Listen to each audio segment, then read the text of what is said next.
Bonjour, La Belle Entreprise vous propose un coup de projecteur sur les incubateurs et les intérêts qu'ils peuvent représenter pour les jeunes créateurs et les entrepreneurs. En accueillant sur ce plateau Sabrina Khoury, qui est la responsable de l'incubateur du CNAM, et à ses côtés Kevin Alec, fondateur d'Eni. Bonjour à tous les deux. Bonjour. Merci beaucoup d'être sur ce plateau. Et pour commencer, Sabrina, est-ce que vous pouvez nous expliquer ce qu'est un incubateur ? Alors, un incubateur, c'est une structure d'accompagnement de projets de création d'entreprise. Chaque incubateur propose les services qu'il souhaite. Donc, ça peut être un service d'hébergement, un service d'accompagnement, un service de formation. Et nous, particulièrement au CNAM, on propose les 3 services, hébergement, accompagnement et formation. C'est royal. Quand on parle d'accompagnement, précisément, ça consiste en quoi ?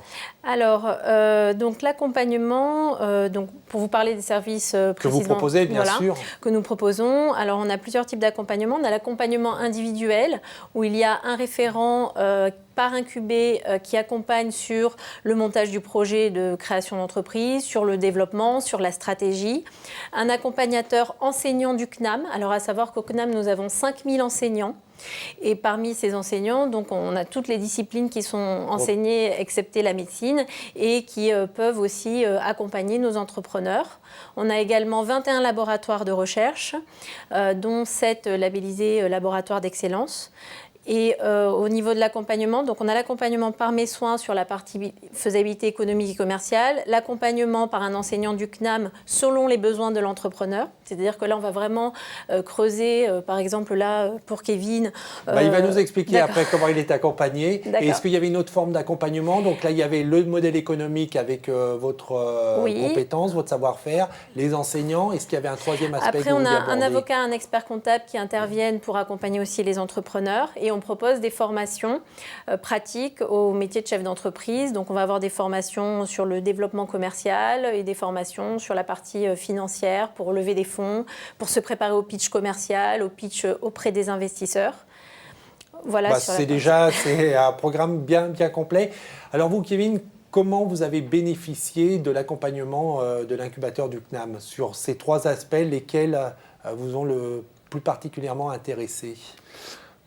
Nous, ce qui nous a motivés à rejoindre l'incubateur, c'était le réseau vraiment du CNAM à travers les différents départements et enseignements de recherche. Donc par exemple, encore très récemment, on a bénéficié des conseils et de l'accompagnement d'enseignants-chercheurs dans l'apprentissage des langues et l'apprentissage en ligne, et ça c'est notre domaine. Et aujourd'hui, on est dans une phase de conception d'une nouvelle version et ils nous accompagnent vraiment et ça a une vraie valeur ajoutée. Donc il y a ce point-là qui est crucial. Et l'autre point qui nous a apporté aussi beaucoup, c'est les réunions avec les accompagnateurs, donc Sabrina et d'autres personnes de l'incubateur du CNAM, qui permet d'avoir un regard extérieur à des moments critiques sur le projet et de comprendre qu'effectivement, peut-être qu'on est en train de passer à côté de certaines choses. Et ça nous a notamment permis de trouver notre modèle économique actuel. Alors c'est vrai que pour vous, l'incubateur du CNAM est particulièrement pertinent, puisque quelle est l'activité d'Eni ? Eni, c'est une expérience d'apprentissage des langues en ligne qui est à la fois gratuite pour l'apprenant et efficace, donc qui permet réellement de progresser et qui se base sur ce qu'on appelle l'apprentissage entre pairs. C'est-à-dire qu'on permet par exemple à un francophone qui veut apprendre l'anglais ou s'améliorer en anglais d'entrer en relation avec un anglophone qui lui veut apprendre le français. Ces 2 personnes-là deviennent partenaires d'apprentissage et ensemble ils vont mener des activités écrites et orales pour progresser dans la langue. Donc c'est un apprentissage qui est basé 100% sur la pratique et sur ce qu'on appelle l'essai-erreur, c'est-à-dire que vous allez produire du contenu en anglais par exemple, et votre correspondant va vous corriger et vous aider à comprendre comment vous pouvez vous améliorer. Et vous avez donc soulevé un point qui est quand même fondamental, c'est-à-dire que vous, au départ, d'où vient cette idée de cette plateforme linguistique, d'apprentissage linguistique ? Moi, j'ai eu cette idée pendant mes études d'économie à l'ENS Cachan. J'avais des bonnes notes en anglais, mais je n'étais pas capable de décrocher un stage à l'étranger parce que je ne me sentais pas à l'aise en fait, à l'oral. Et puis est venue l'idée d'une communauté qui pourrait échanger et s'entraider pour apprendre et qui va au-delà en fait, du simple cours d'anglais. Et donc vous partez d'une idée qui correspond à un besoin que vous aviez, et c'est grâce à l'incubateur que maintenant vous allez pouvoir vivre de cette idée, parce que c'est l'incubateur qui vous a accompagné et qui vous a aidé, assisté à monter le modèle économique. Oui, tout à fait. On est entré dans l'incubateur, on avait encore des doutes sur quel modèle économique adopter. Et puis voilà, ça s'est vraiment éclairé avec cet accompagnement-là. Et aujourd'hui, alors que certaines personnes ne donnaient pas cher au projet parce que pas de modèle économique évident, aujourd'hui on a quelque chose d'assez solide, même de très solide, et qui va pouvoir pérenniser l'entreprise. C'est vraiment ça la plus-value d'un incubateur, c'est quelqu'un qui vient avec une idée qui est plus ou moins formalisée mais qui n'a pas forcément le modèle économique derrière. L'incubateur va pouvoir l'aider et l'orienter vers le bon modèle économique.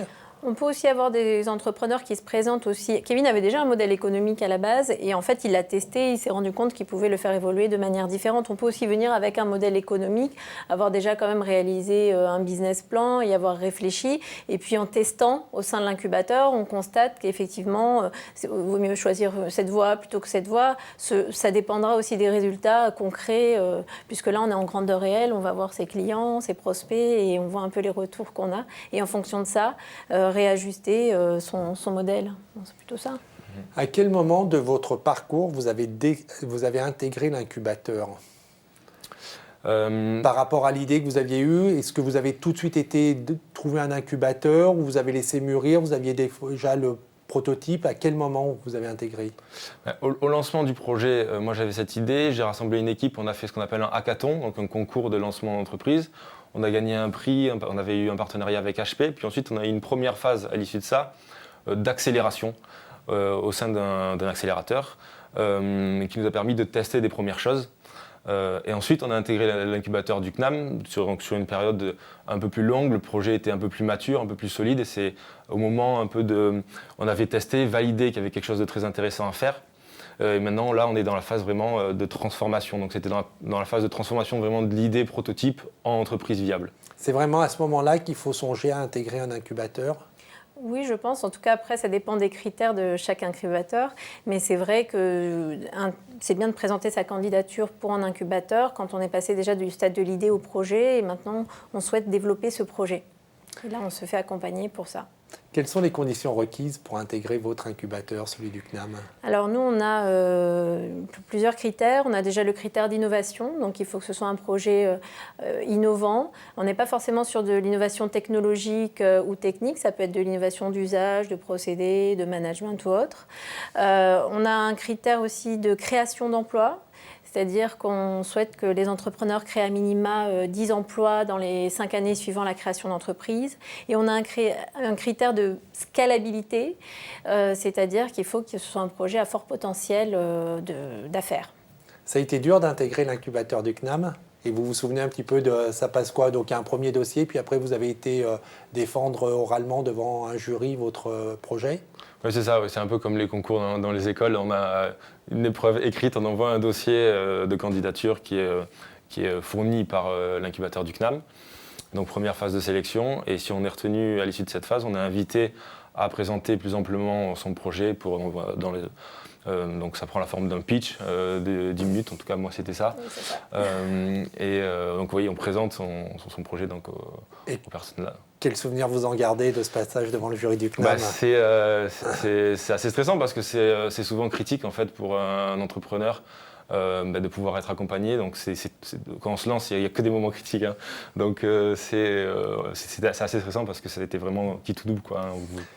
Et après, peut-être qu'on peut rappeler pour ceux qui ne sont pas retenus par l'incubateur, c'est quand même toujours intéressant de présenter sa candidature parce que ça permet de la formaliser et puis d'aller se tester devant un jury de pros qui, même s'il est critique, va apporter du conseil et permet d'améliorer le projet. Tout à fait.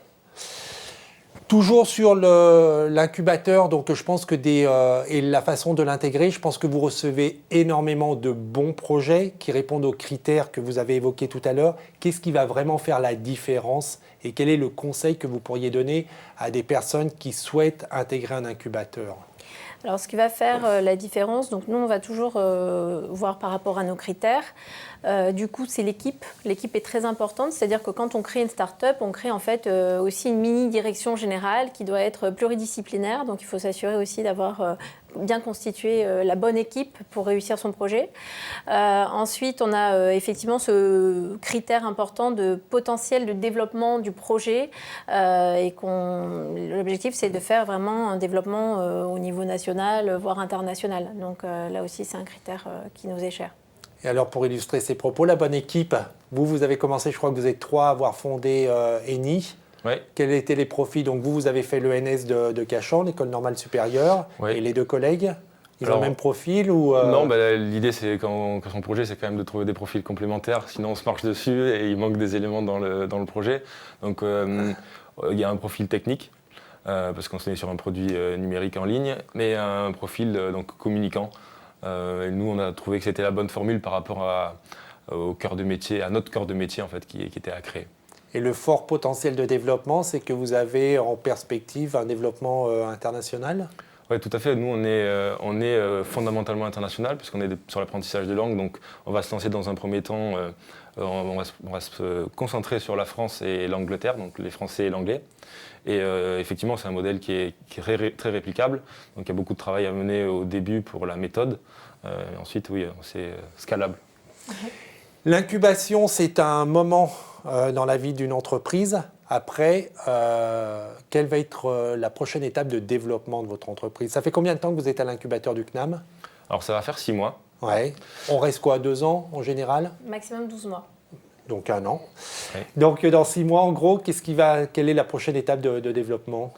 Nous, nos objectifs sur les 6 prochains mois, c'est de faire ce lancement de notre V2, de lancer ici complètement le modèle économique et donc de lever des fonds et de devenir autonome parce qu'on est sur un secteur qui est assez concurrentiel. Donc il va falloir accélérer rapidement. Donc on a 6 mois en fait pour faire nos preuves et ensuite devenir autonome. Et autonome, ça veut dire intégrer une pépinière derrière? Ou pas forcément avoir vos propres locaux? Non, ça veut dire, à mon sens, autonome, ça veut dire atteindre l'équilibre financier et pouvoir se développer comme tel, ou oui, avoir ses propres locaux, éventuellement des investisseurs derrière pour permettre la croissance de l'entreprise. Les entreprises qui passent par l'incubateur du CNAM, elles font quoi après? Là, on a vu, c'est l'indépendance, avoir ses propres locaux. Vous recommandez quoi? Plutôt d'intégrer encore une pépinière, des espaces de coworking où il n'y a pas de règles? Il n'y a pas de règles, après tout dépend des besoins, mais après c'est vrai que, étant donné le projet de Kevin, je pense qu'il serait plus à s'orienter soit vers une pépinière d'entreprise, soit vers plutôt ses propres locaux, puisque l'objectif aussi c'est qu'il recrute, et donc au niveau des espaces de coworking, peut-être que ça reste un peu trop limité. restreint. Oui. Vous accueillez combien d'entreprises et vous recrutez tous les combien? Alors, en fait, on organise donc des comités de sélection tous les 2-3 mois. Et on a 20 places au sein de notre incubateur, sachant qu'on a 2 offres. On a une offre en résidence et une offre nomade. Donc après, ça dépend des besoins des entrepreneurs. Donc soit ils sollicitent de l'hébergement, de l'accompagnement et de la formation, soit ils sollicitent de l'accompagnement et de la formation uniquement. Et on peut rappeler que la grande force de l'incubateur du CNAM, c'est les 5000 enseignants qui sont derrière. Oui, tout à fait. Merci beaucoup de cet éclairage. Merci. Merci à vous. Bonne continuation, plein d'incubation et puis de nombreux développements internationaux et puis plein d'apprenants, voilà, d'apprenants tout simplement. Pour en savoir plus sur nos 2 invités, évidemment, il y a les sites internet, celui d'ENI, c'est eni.in. Pour avoir toutes les informations concernant l'incubateur du CNAM, vous allez sur www.entreprise.cnam.fr. Pour revoir cette émission, c'est www.demain.fr. On se retrouve la semaine prochaine. En attendant que le souffle de la création et que l'envie d'entreprendre vous accompagne. Au revoir.